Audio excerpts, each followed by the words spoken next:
Bonjour à tous et c'est parti pour cette nouvelle vidéo. Je suis très content de vous revoir. Je suis un petit peu à la bourre. Alors pour cette nouvelle vidéo sans langue de bois, aujourd'hui comme je vous ai promis, on va aborder les enquêtes RIP qui m'ont inspiré pour écrire le roman Les Saisons du Paradis qui sortira fin juin sur Amazon, et puis après vous aurez aussi du format papier qui arrivera un petit peu plus tard. Alors, j'ai vu qu'il y en a certains qui m'ont posé certaines questions.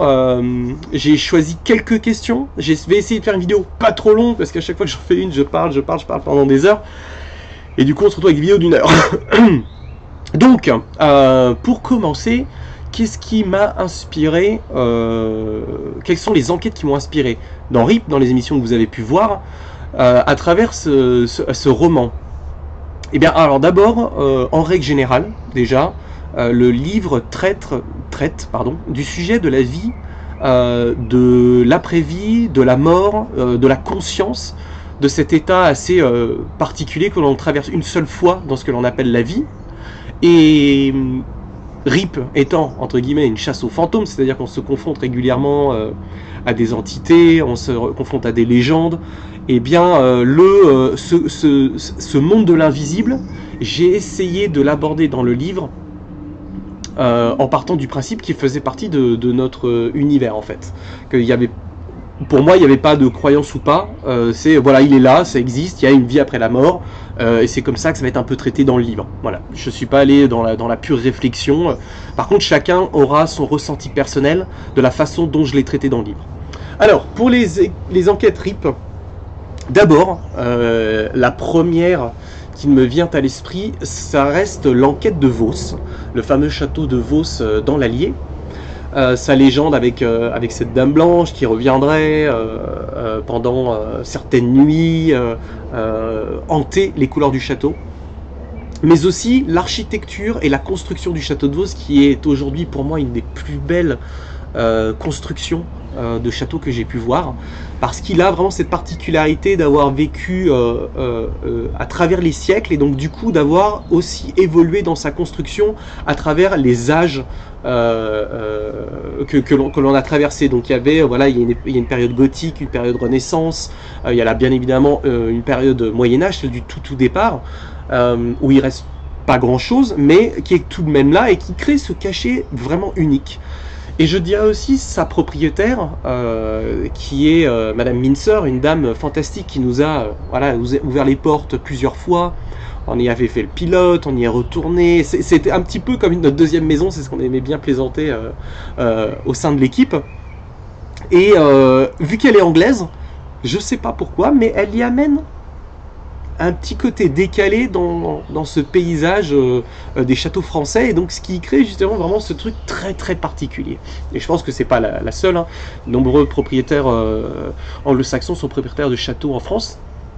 Et donc du coup voilà, le château de Vos, c'est son architecture, son ambiance à travers, je vous disais, le gothique, la renaissance, tout ça, et m'a inspiré pour écrire certains décors que vous découvrirez dans le livre Les Saisons du Paradis, avec un personnage qui va retourner un peu dans une vie antérieure. C'est pas vraiment une vie antérieure, il va revivre certaines choses qui sont arrivées à son père il y a 50 ans dans ce château.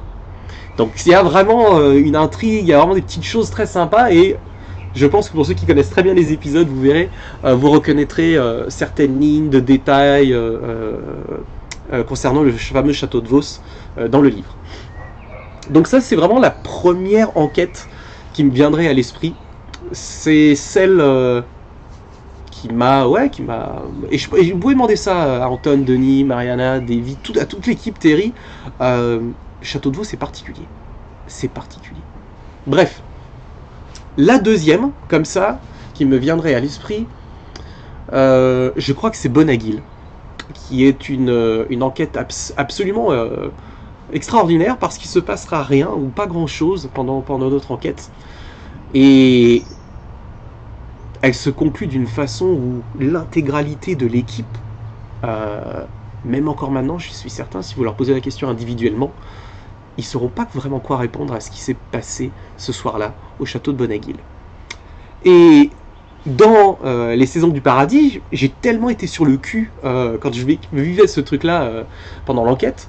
Je me suis dit, mais qu'est-ce que c'est? Et vu qu'on n'arrive pas à apporter d'explications, on va dire logique, avec une approche cartésienne et tout, je me suis dit, bah, pourquoi pas explorer si Bonagil, ce qui s'était passé au-dessus de nous, était une porte d'une autre dimension et qu'il y avait d'autres personnes, des entités derrière cette porte. Et vous reverrez un petit peu cette question à travers tout le roman. Et on va dire que ouais, Bonagil m'a inspiré pour ça en fait, m'a donné une certaine ligne directive. Oui, j'ai la chienne qui est là. Une certaine directive qui va donner ce côté un peu thriller supernaturel. Parce que je vous en ai pas encore parlé. Alors je vous ai parlé du bouquin, de quelques thématiques qu'il y avait dedans, mais je vous ai pas encore dévoilé ce qui était l'intrigue et j'ai pas envie de le faire tout de suite. Ça viendra dans les vidéos. Mais il y a effectivement, c'est un thriller supernaturel. Et là aujourd'hui, je viens de vous parler un petit peu de ce côté surnaturel, que j'ai vécu et toute mon équipe dans RIP, que j'ai amené un peu dans ce roman. Donc c'est un roman, hein, c'est une fiction, c'est inspiré, c'est pas complètement machin, voilà, c'est inspiré. Maintenant, je vais essayer de répondre à quelques questions. Parce que là, comme je vous dis, pour le coup, voilà, moi c'est les deux enquêtes qui m'ont vraiment marqué intérieurement, personnellement, même si il y a eu des trucs incroyables au pensionnat et tout ça, mais c'est pas exploré, du moins pas encore exploré, dans les saisons du paradis. En tout cas, pas dans le premier volume. Je ne vous ai pas vraiment parlé de ça, mais en fait, il y aura plusieurs volumes à ce livre.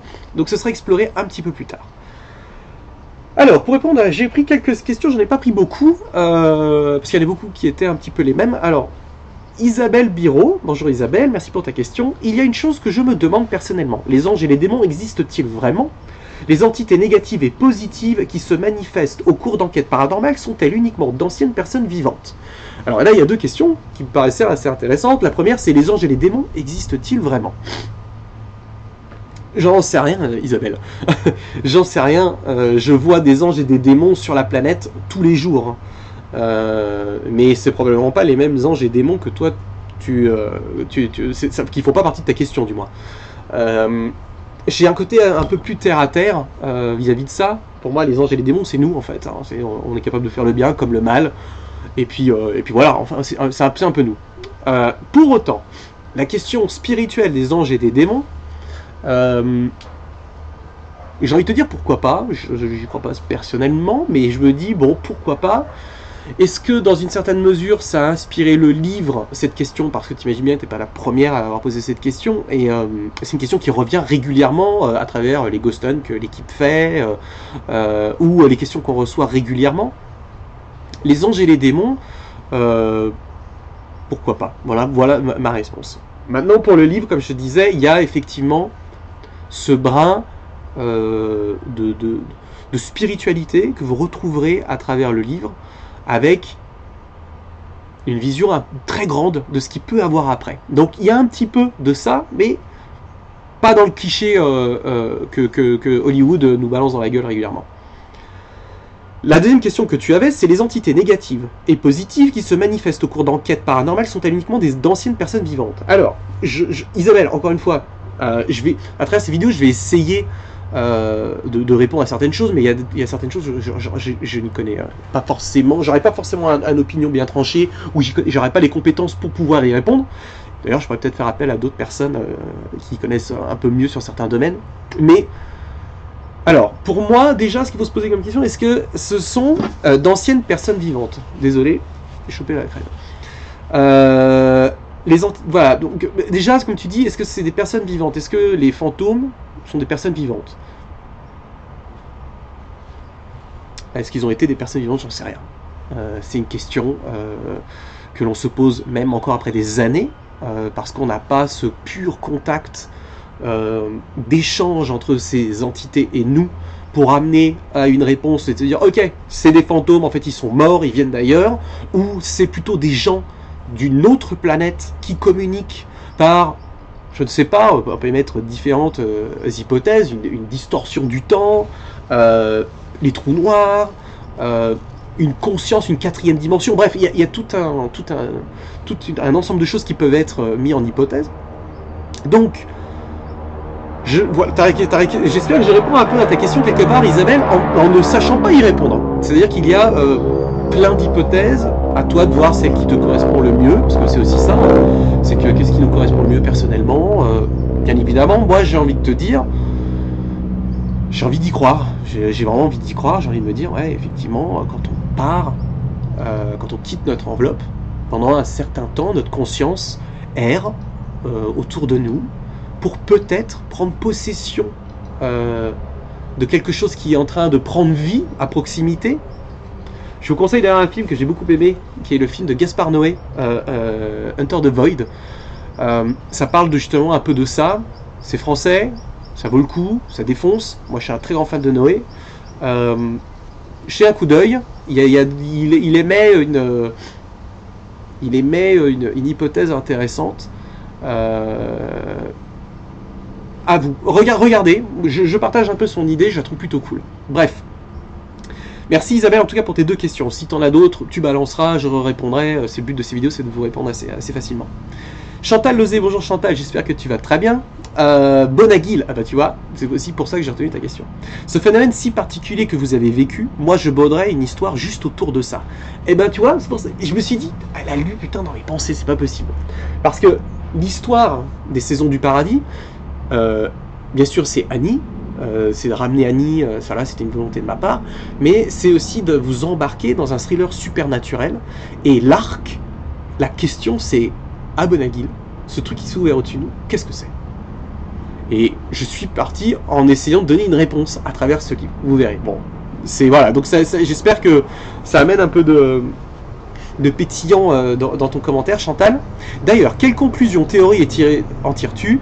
Comment perçois-tu ce phénomène, toi, personnellement? Alors, je n'y répondrai pas, Chantal, et je vous incite à précommander le bouquin, à lire le bouquin, et ça va être cool, parce qu'après, vous allez avoir plein de questions, et on va pouvoir en débattre ensemble, parce que le livre a aussi pour but de débattre, de discuter, de regarder le monde dans lequel on vit, de remettre en question, de se dire, putain, mais on n'est pas si grand que ça, il y a tout un truc. Donc, on amorce tout doucement ce débat avec vous. Donc voilà, merci Chantal. Désolé de ne pas pouvoir y répondre. Il faudra que tu lises le livre. J'avais une autre question qu'on me demandait souvent. C'était est-ce que ce livre est vrai en fait? Est-ce que c'est comme RIP? C'est-à-dire, RIP c'est du vrai, RIP c'est pas de la fiction. Est-ce que le livre c'est pareil?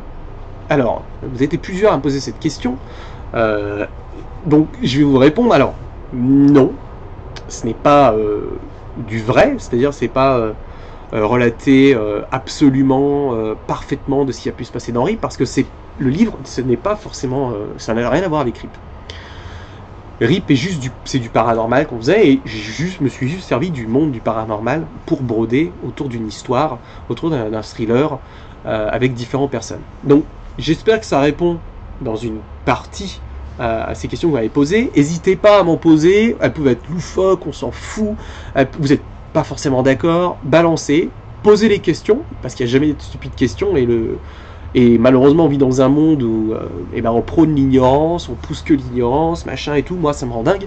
Donc on est là pour se poser des questions, on n'est pas des bobets, on réfléchit, et on réfléchit ensemble.